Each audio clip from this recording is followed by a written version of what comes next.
BSF কোনো সময় বর্ডারে আমরা সব সময় লেথাল ওয়েপনই দেওয়া ছিল। ওই যে আপনারা অনেকে জানেন বিজিবি কেন তারা সাউন্ড গ্রেনেড মারে নাই বা কেন টিয়ার শেল মারে নাই বা এইগুলি তো বিজিবির কাছে নাই, যেহেতু বিজিবির কাছে তো সব লেথাল ওয়েপন, এই জন্য তো ওইটা তো তারা মারতে পারে নাই। এই জন্য আমরা তাদের এখন পারমিশন দিয়ে দিয়েছি এবং খুব তাড়াতাড়ি এই জিনিসগুলি ক্রয় করা হবে। আর যেগুলি এই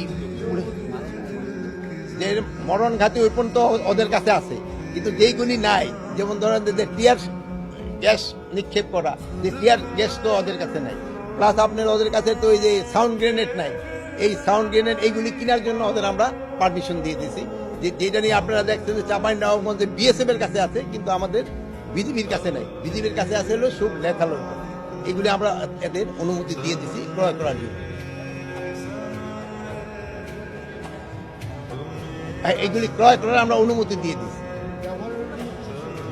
আগে তো ক্রয় করার অনুমতি দিচ্ছি, ক্রয় করলে কি ব্যবহার করবে না নাকি?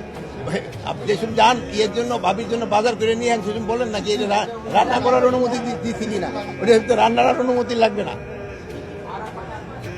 কয়টা এটা পরিমাণ তো আর মানে সবকিছু মানে লেথাল ওয়েপন আগে ছিল, আনলেথাল যেগুলি আছে ওইগুলি। প্রাণঘাতী অস্ত্র তো ওদের দেওয়াই আছে, প্রাণঘাতী অস্ত্র তো যেই সময় দরকার হলে, এখন যদি সেনাবাহিনীর জিজ্ঞেস করেন আপনারা প্রাণঘাতী ব্যবহার করতে পারেন কিনা, যুদ্ধ হলে কি ব্যবহার